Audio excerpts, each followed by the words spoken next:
አሜሪካኖቹ ተጨንቀዋል፣ አውሮፓውያን ግራ ተጋብተዋል። ታላቁን የኖቤል የሰላም ሽልማት ሲያበረክቱለት ስለተሰራው ሳይሆን ለወደፊት ለመስራት ሞራልና አቅም እንዲሆነው በሚል ያበረክቱለት እንደነበር ያውቁታል። በኤርትራና በኢትዮጵያ መካከል ለ20 ዓመታት ጦርነትም ሰላምም የሌለበትን ጭጋጋማ ፖለቲካ የሚገፍ ተስፋ ባዩ ጊዜ በዚያ ሽልማት ተስፈንጥሮ ለሀገሩም ለቀጠናውም ሰላም ለማምጣት ይችላል ከሚል ተስፋ ተነስተው ታላቁን ሽልማት እንዳበረከቱለት ይታወሳል። ተስፋቸው ሊጨናገፍ ያለሙት መልካም ነገር አፈር ከድሜ ሊገባ የወሰደው ጊዜ ግን ምናልባትም 1 ዓመትም አይሆንም።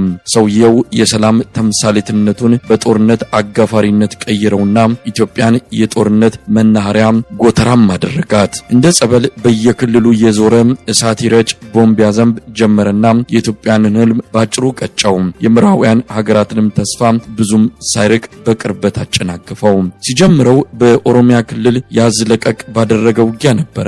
ከህወሓት መሪዎች ጋር የስልጣን ግብግብ ውስጥ ገባና ከሁለተኛው የዓለም ጦርነት ወዲህ ብዙ ህዝብ ያለቀበትን ጦርነት በኢትዮጵያ ምድር ላይ አቀጣጠለው። ያ ከሚሊዮን በላይ የጨረሰው የትግራዩ ጦርነት ጋብ ባለማግስት ወደ ተረኛው ክልል የጦርነቱን ጸበል ጻዲቅ ይዞ ገባ፣ ወደ አማራ ክልል። ከአማራ ክልል የሚተርፍ ሰራዊት የሚኖረው ከሆነ ቀጣዩን ጽዋ የምታወጣው የሶማሌ ክልል እንደምትሆን ይገመታል። ምዕራባውያን መንግስታት 5 ዓመታትን ወደ ኋላ መመለስ ቢችሉ ግምታችን ስህተት ነው ብለው የሰጡትን ሽልማት ቢነጥቁት የሚመርጡ ይመስላሉ። በግምታቸው ቢጸጸቱ ልክም ናቸው። ተስፋቸው መና መቅረቱ ቢያስቆጫቸው አይፈረድባቸውም። ለኢትዮጵያውያን ግን ከዚያ ይለያል። ለኢትዮጵያውያን የሱ ዘመን የመከራ ዘመን ሆኖባቸዋል። ዛሬን በሰቀቀን በሰቆቃ ይኖሩ ነገን በጨለመ ተስፋ ይጠብቁ ዘንድ እድል ጣፋንታቸው ሆኗል። እሱ ለኢትዮጵያውያን ሌላ አይደለም፣ መቅሰፍት ይዞባቸው የመጣ ክፉ ገዢ እንጂ። የትኛውን አንስቶ የትኛውን መተው እንደሚቻል አይታወቅም።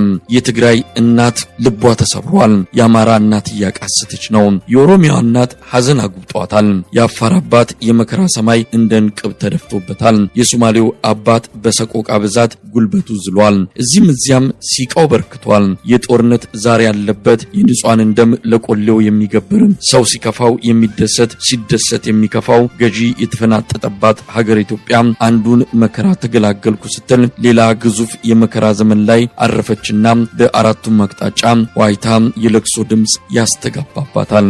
ምን አጠፋን? ምን በደልን? እውነት ለመናገር ካንተ ምን አተረፈን? ከሰቆቃና ሲቃ በቀር ምንስ አገኘን? ያንተ ዘመን ለኢትዮጵያችን የመቅሰፍት ዘመን እንዲሆን በቅዱስ መጽሐፉ ትንቢት ተነግሮ ይሆን? ፈጣሪም አልሰማለም። እንደ ራሔል በራማ እንደተሰማው የለቅሶ ድምጽ የኢትዮጵያን እንባ በፈጣሪ ዘንድ መቼ ሆነ የሚታየው? ኤሎሄ ኤሎሄ ናማ ሰበክታኒ።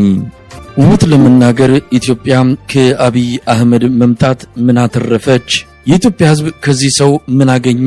የአብይ አህመድ ትሩፋቶችስ ምንድናቸው? በሐቅና እውነት መነጋገር ከተቻለ የዚህ ሰው ወደ ኢትዮጵያ የፖለቲካ መድረክ መምጣት መቅሰፍት ወይስ በረከት? በኢኮኖሚው፣ በፖለቲካው፣ በማህበራዊ ጉዳዮች ሀገራዊ ክብርና ኩራት በጥቅሉ ኢትዮጵያ ከአብይ አህመድ ምን ያገኘችው አንዳች ነገር አለና ነው ለተጨማሪ 1 ቀን በስልጣን ላይ እንዲቆይ የምትፈቅድለት? ቁጥሮችን እናናግራቸው። 31 ሚሊዮን ኢትዮጵያውያን አስቸኳይ የምግብ እርዳታ እንደሚያስፈልጋቸው በቅርቡ የወጣ ሪፖርት አመላክቷል።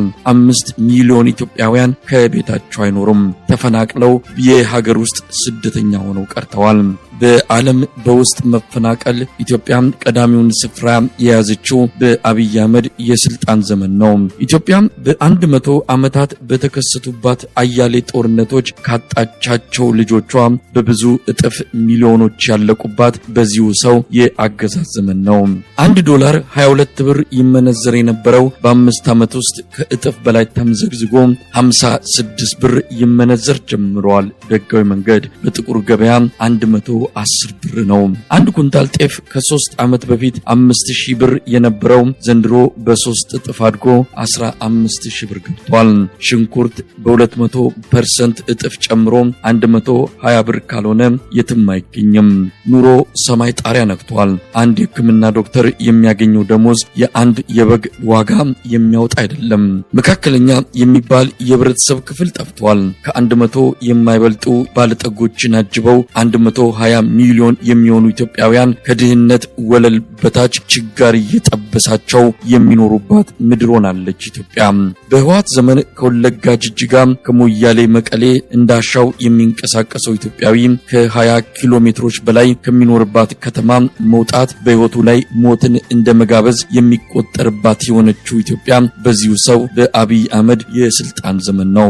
ነጻ ፕሬስ የሚባል የለም። ምንጣፍ ጎታች ከሆኑ የሳሎን ባሪያነታቸውን ከፈቀዱ ጥቂት ታማኝ የፖለቲካ መሪዎች በቀር በኢትዮጵያ ምድር የተቃዋሚ ድምጽ ከነጭራሹ ጠፍቷል። 4 ክልሎች ከአብይ አህመድ እጅ ወጥተው በጦርነትና በድህረ ጦርነት ቀውስ እየታመሱ ነው። ጎንደር ተርቧል። ትግራይ በረሃብ ሺዎች በየሳምንቱ እየሞቱ ነው። ወለጋ የገባው ጠኔ ህፃናትን እያረገፈ ነው። ደቡብ ኢትዮጵያ የሰው ልጅ ከከብቶች ተሻምቶ የከብቶችን መኖ እየበላ ነው። ሌላም እናም ጥያቄው ይነሳል። ኢትዮጵያ ከዚህ ሰው የምር ምን አገኘች? መቅሰፍት ወይስ በረከት? አሜሪካን ዋሽንግተን ዲሲ ከስትሪት ኖርዝ ዌስት የብዙዎቹ ታላላቅ የሎቢስት ደላሎች መገኛ ስፍራ። የዓለም ፖለቲካ እንደ እንዝርት ይሾርበታል።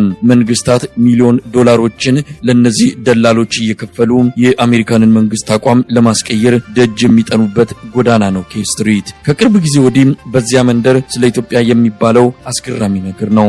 በኬስትሪት ጎዳና በኮሪዶሮች የሚሰማው ሹክሹክታ አሜሪካን በሰውየው ላይ ፍጹም እምነት እንደሌላት ነው። በአሜሪካን የውጭ ጉዳይ መስሪያ ቤት እጅግ ከሚጠሉ መሪዎች ዋናው ይኸው ምስራቅ አፍሪካ ላይ ግዙፍ የጸጥታ ስጋት የደቀነው የኢትዮጵያው ገዢ እንደሆነ በኬስትሪት መወራት ከጀመረም ሰንብቷል።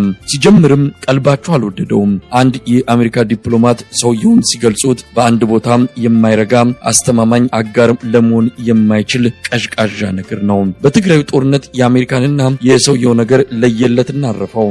አሁን ደግሞ አማራ ክልልን ሲያምስ አሜሪካውያን አንድ ነገር ማድረግ እንዳለባቸው አምነዋል።